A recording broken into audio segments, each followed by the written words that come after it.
So when I was younger, I had pretty bad self-esteem. And a lot of people probably wouldn't know this about me because I was involved in everything. So I came off as being really extroverted. I was involved in sports and dance and band and gymnastics and theater, and my parents were constantly running me from thing to thing.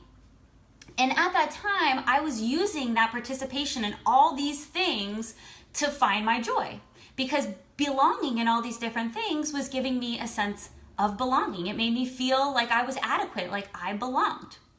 Now, fast forward a few years to being diagnosed with infertility, and that became something that I belonged to that I didn't want to belong to. And I tried to do all these things to combat it. I had surgery, I took drugs, I saw holistic doctors, and no matter what I did, no matter what I became involved in, it really combated my self-esteem and gave me that feeling of inadequacy again. So today I want to talk to you about how to starve your pain so you can feed your joy. For those who don't know me, my name is Shannon Wooten. I am a lifestyle infertility coach. I help women who feel disconnected from their bodies heal by owning infertility sucks, but you do not. So starve your pain to feed your joy. First, you need to stop replaying every reason that you're sad in your head like it's somehow going to make you feel better. It is not going to make you feel better. Punishing yourself for all the reasons that you already feel bad or sad or depressed is only going to help you stay in the comfort of your pain.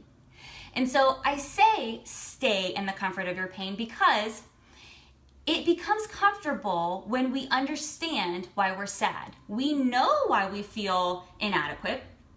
We know why we feel depressed. And even if you're thinking that you don't, if you took a second to think about these are the things that make me feel sad or act this way and repeat this behavior, I am positive you can identify all the things that make you sad.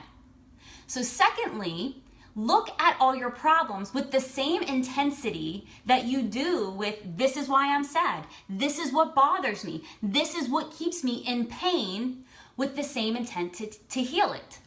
So if you relish in the comfort of your pain, like I said, I understood why I was depressed. I was depressed because I had surgery, because I had taken 1 million infertility drugs and my hair was falling out, and nothing I did, nothing I participated to help me get to my joy of having a baby was working. So I was relishing in that comfort because I knew why I was depressed. I could relate to that. So I couldn't find my joy. My pain gave me comfort because I could identify it, it was always there, and it always had my attention, but my joy did not.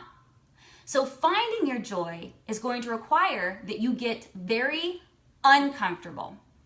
So that takes us to the third thing. Take the same intensity of your pain and meet it with equal intensity to believe you are stronger than it. As I said, your pain is comfortable because you know where it comes from. You know what its driver is. You know what makes you sad or feel depressed. And the joy is going to be uncomfortable because you have to go to find it. And that's hard. Understanding that I was depressed because I couldn't have a baby, and understanding that no matter what I did, I still wasn't having a baby, was not bringing me any joy. What brought me joy eventually was seeing that I was depressed and I didn't want to be depressed anymore. Was that I was finding comfort in being sad and I didn't want to be sad anymore. So I had to go in search of all the reasons why I should be happy, why I should have joy in my life, and why I'm deserving of it.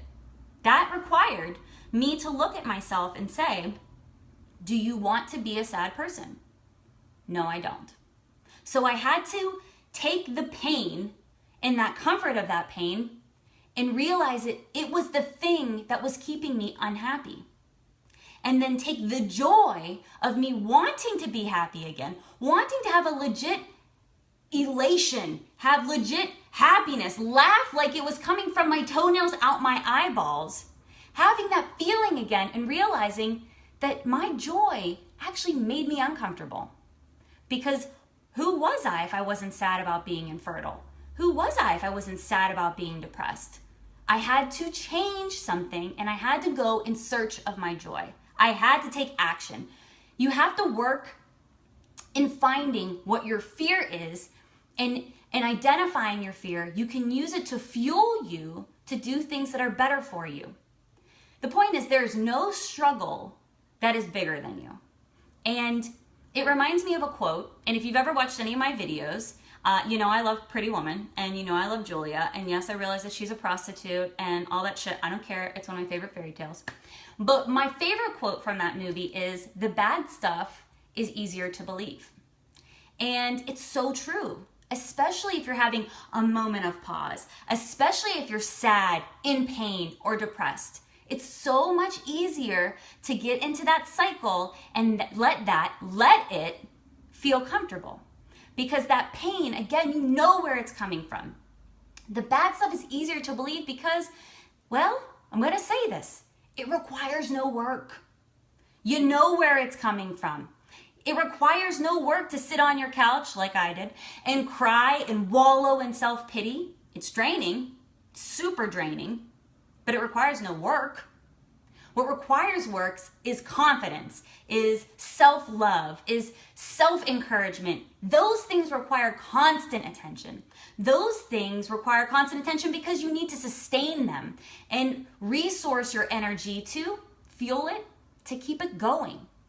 So to feed your joy, you must put in the work because pain is comfortable. When we find it, we associate with it, and we let it overtake us.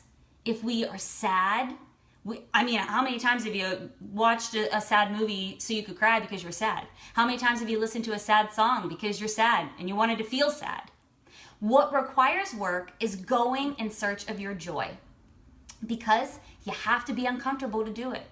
You have to say to yourself, I'm going to literally fight my pain, starve it, by going in search of something that's going to make me feel uncomfortable, something that's going to require energy, something that's going to require effort. And joy, I have to tell you, joy will always require effort.